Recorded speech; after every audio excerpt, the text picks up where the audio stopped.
Hello and welcome to this training course, How to Make Computers Work for You. These days anyone can do it. You don't need to be in computers or be technically minded at all. Computers just help you do certain things faster and better. This course has 3 main sections. The basics will help you understand what all the various bits of a computer actually do and what the jargon's all about. The applications guide takes a more detailed look at the principles of word processing, desktop publishing, databases and spreadsheets, so that you can get an understanding of how useful they are and the things that each is good at doing. Computers the Business takes a look at how computers are being used in a real business and invites you to show off a bit by telling them which application software they ought to be using. Doing this course will give you confidence and help you decide which applications you want to learn to use. And I hope it will help you take on board the most important message of all, that computers really do work for you.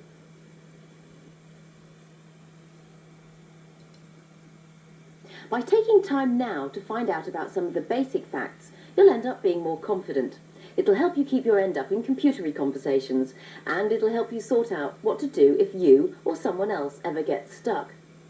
So this part of the training aims to give you basic information that you'll find useful. Take from it what you need.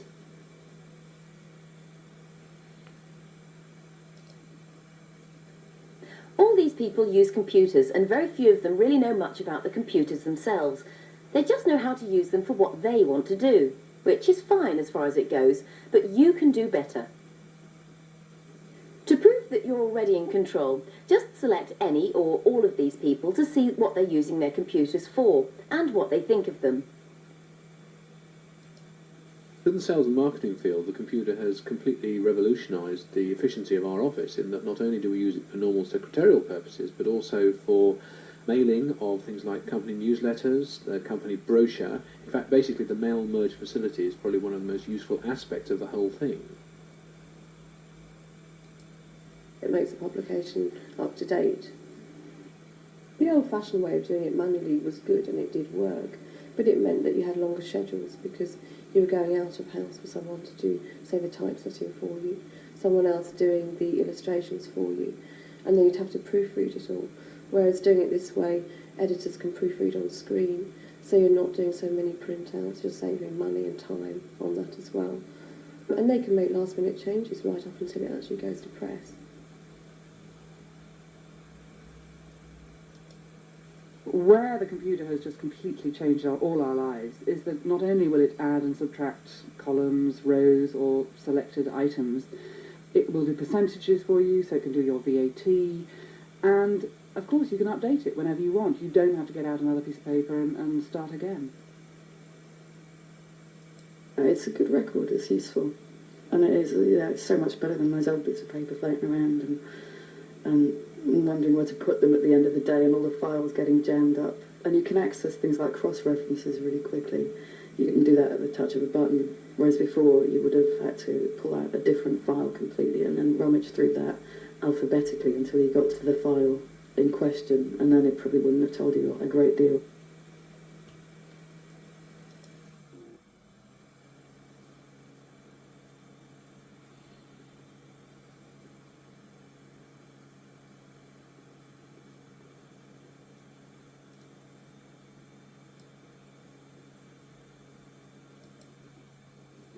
From here you can look at the 3 different types of computer you're most likely to find in an office, and then at all the bits and pieces. If you come across any words or phrases you don't understand, look them up in the book of words by clicking your mouse on the Words button. So make your choice. These are the 3 kinds of computers that people are most likely to have on their desks at work. Click each one to find out a bit more about it. These are most often found in large organisations where lots of different people need access to information that has to be held centrally. Their terminals are connected to a larger centralised computer somewhere else, headquarters for example. This type of terminal has no brain of its own, hence the dumb, so it's not much use for anything other than just calling down or sending information to the central computer's brain. This course isn't really about dumb terminals, it's about clever ones that do have brain power right there on your desk. So Click Move On and find out more about the intelligent sort. The Apple Macintosh, or Mac for short, is particularly good at doing graphics, so lots of companies use them for design work or desktop publishing. People who use Macs usually love them. They've always had what's called a graphical user interface. That means you choose a picture or word on the screen when you want to do something, rather than having to remember and type in a command. For a long time, Apple were the only computer manufacturers who had such a user-friendly approach, but now it's much more common. PCs offer it too. And because there are more PCs than Macs in offices, this course will concentrate on the PC. Now, see if you can answer this question. Which of these statements is entirely correct?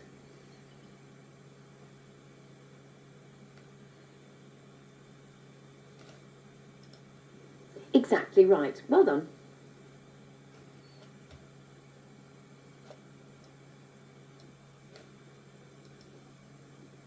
PC stands for personal computer. It's a standard type of computer, by far the most common kind you're likely to come across in offices. The original PC was developed by IBM and first launched in 1981, but now hundreds of other companies produce them.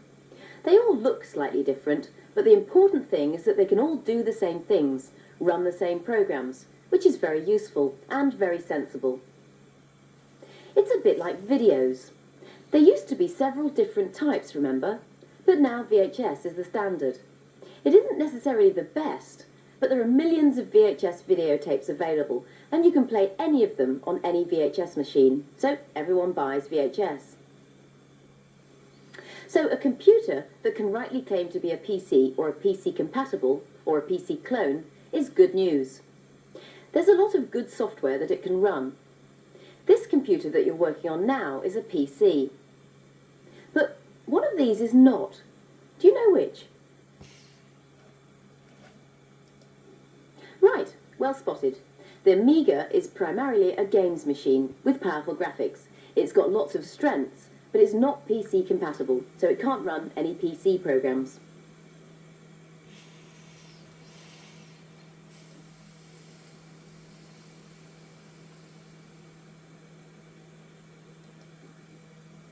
The computer itself is, of course, the clever bit, which is why people often compare it to a human brain.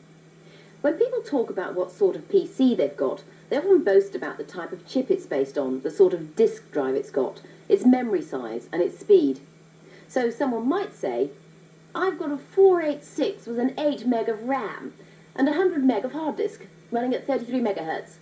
Wow. But it's not so very different to I've got a 440GL Volvo Turbo with a 16-valve engine and 5 doors.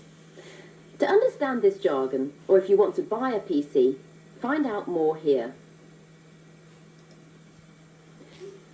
The brains of the computer are held in a silicon chip, which gets called the processor, the microprocessor, the CPU, or central processing unit, and probably a few other names besides.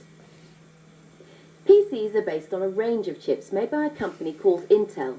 One of these is the 486. Before that, there was the 386, and before that, the 286. Very imaginative. Anyway, the higher the number, the more recent and advanced the PC. So a 486 can do more complex things faster than a 286.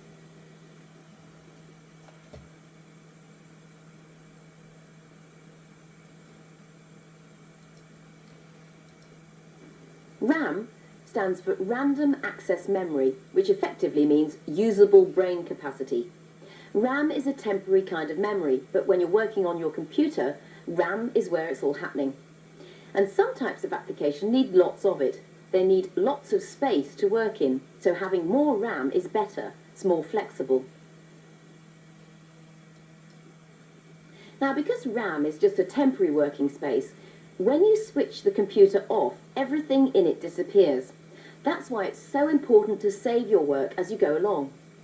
Saving it means storing it on a floppy disk or a hard disk so that you can get it back when you want. Disks are a permanent storage space for your work, which you can load back into RAM whenever you want.